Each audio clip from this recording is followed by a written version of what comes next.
गंगाराम सज्जनपुर गांव का एक गरीब किसान था। उसकी झोपड़ी कच्ची थी और तन ढकने के लिए कपड़े भी फटे हुए थे। उसके 3 बच्चे थे, गुड्डू, मुन्नी और छोटू। परिवार मिलजुल कर जूझता था। खेत सूखा पड़ा था और गांव के जमींदार भूपेंद्र सिंह का कर्ज उनके सिर पर था। गंगाराम अपनी पत्नी से, शांता, अब तो गेहूं के दाने भी खत्म हो गए हैं। बच्चों को क्या खिलाऊं? सुबह से पेट में पानी के सिवा कुछ नहीं गया। शांता हाथ पकड़कर, गंगाराम तू चिंता मत कर, भगवान ने चाहा तो कोई रास्ता निकलेगा। हम मेहनती लोग हैं, किस्मत एक दिन जरूर बदलेगी। भूपेंद्र सिंह गुस्से में, गंगाराम अगर इस बार किश्त नहीं दी तो तेरी जमीन जब्त कर लूंगा और हाँ, तेरे बच्चों को बंधुआ बना लूंगा। गंगाराम गिड़गिड़ाते हुए, मालिक बस 1 महीना और दीजिए, बारिश हो गई तो फसल से पैसा निकाल दूंगा। भूपेंद्र हंसते हुए, बारिश? अरे वो ऊपर वाला तेरी झोपड़ी नहीं देखता, अब वो बारिश भी नहीं देगा। एक दिन गंगाराम बहुत दुखी होकर जंगल की ओर निकल पड़ा। उसके मन में आत्महत्या तक का विचार आया। तभी उसे एक घायल बंदर दिखा। गंगाराम झुककर, अरे बेचारा, तेरी टांग से खून निकल रहा है, रुको मैं पट्टी करता हूँ। वो अपने गमछे से पट्टी बांधता है। तभी बंदर बोलते हुए, धन्यवाद गंगाराम, तूने मेरी जान बचाई। गंगाराम चौंकते हुए, अरे तू बोल कैसे रहा है? बंदर, मैं कोई साधारण बंदर नहीं, चिंपू हूँ। एक तांत्रिक की कृपा से मुझे वाणी मिली है और तुमने मेरी जान बचाकर पुण्य कमाया है। अब मैं तुम्हारा जीवन बदल दूंगा। चिंपू, हर रात मैं तुम्हारे पास एक फल लाऊंगा। वो फल अंदर से सोने का होगा, लेकिन एक शर्त है, इस रहस्य को किसी से बताना मत। गंगाराम ने बात मानी और सच में हर रात चिंपू सोने का फल लाता। कुछ ही महीनों में गंगाराम अमीर हो गया। उसने झोपड़ी की जगह पक्के घर बनवाए, बच्चों को स्कूल भेजा और गांव में भूखों को खाना खिलाने लगा। गांव वाले चकित थे। लोग, गंगाराम तो चमत्कारी हो गया है, जरूर कोई खजाना मिला होगा। लेकिन गंगाराम ने किसी को सच नहीं बताया। गंगाराम के सौतेले भाई परशुराम और तुलसीराम शहर से लौटे। उन्हें गंगाराम की अमीरी देखकर जलन हुई। परशुराम तुलसीराम से, इसने जरूर कोई खजाना पा लिया है, चलो माँ बाप की जमीन के नाम पर इसका हिस्सा मांगते हैं।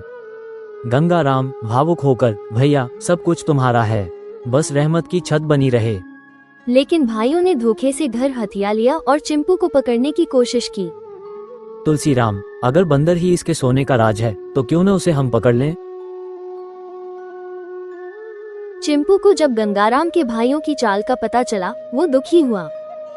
चिंपू, गंगाराम, मैंने तुझे सुख दिया, लेकिन अब समय आ गया है कि मैं चला जाऊं। याद रखना, धन से ज्यादा जरूरी है सच्चाई और ममता। गंगाराम आंखों में आंसू, मत जा चिंपू, तू मेरे परिवार का हिस्सा है। चिंपू मुस्कुराते मैं हमेशा तेरे दिल में रहूंगा। जब कभी सच्ची मदद की जरूरत मैं लौट आऊंगा। कुछ महीनों बाद गंगाराम की पत्नी शांता गंभीर रूप से बीमार हो गई। भाइयों ने घर से निकाल दिया। गुड्डू, बाबा, अब हम कहाँ रहेंगे? गंगाराम आंसू पोंछते हुए, बेटा भगवान हमारी परीक्षा ले रहा है, डरना नहीं, माँ को कुछ नहीं होगा। गंगाराम शांता को लेकर शहर के अस्पताल गया, लेकिन दवा के पैसे नहीं थे। उसने भीख मांगी, मजदूरी की, लेकिन इलाज अधूरा रह गया। एक रात गंगाराम फुटपाथ पर रो रहा था। गंगाराम आकाश की ओर, हे भगवान, अगर तुझसे कुछ भी बाकी है तो मेरी शांता को बचा ले। तभी चिंपू प्रकट हुआ। चिंपू, मैं वादा निभाने आया हूँ, ये चमत्कारी औषधि ले जाओ, शांता ठीक हो जाएगी, लेकिन याद रखो, इसे किसी को बेचना मत। गंगाराम विनम्रता से, धन्यवाद मित्र, तू सच में देवदूत है। शांता स्वस्थ हो गई। गंगाराम बच्चों को लेकर फिर गांव लौटा। अब गांव वाले और भाई शर्मिंदा थे। परशुराम, माफ कर दे भाई, लालच ने हमें अंधा कर दिया। गंगाराम, मैंने सच्चे प्रेम से सब दिया था, अब चलो मिलजुल कर गांव को सुंदर बनाते हैं। गंगाराम ने अपनी जिंदगी सेवा में लगा दी। चिंपू कभी कभी दर्शन देता और बच्चों को सच्चाई, मेहनत और दया का पाठ पढ़ाता।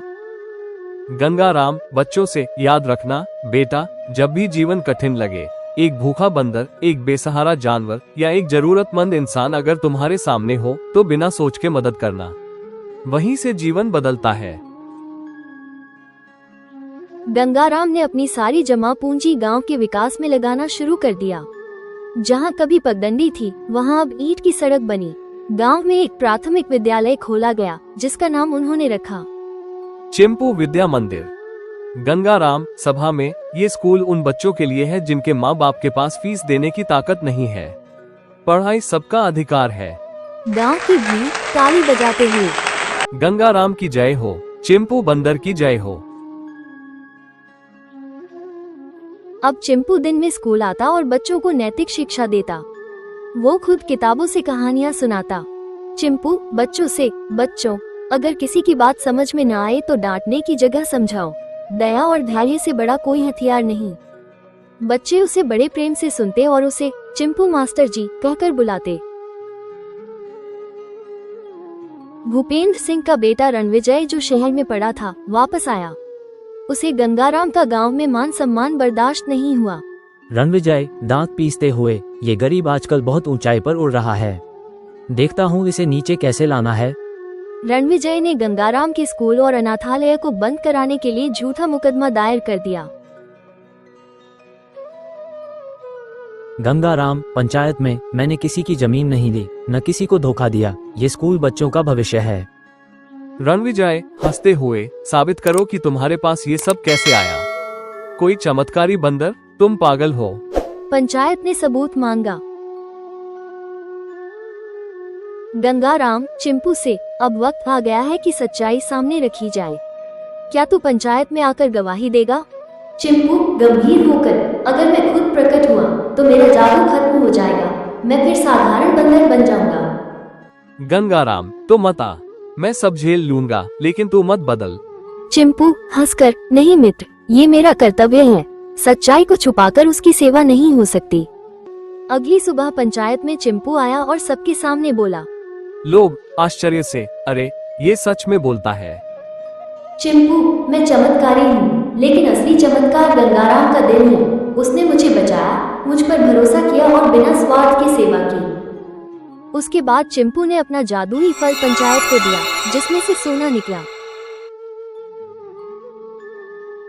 पंचायत ने रणविजय को झूठ फैलाने और ईर्ष्या के लिए सजा दी।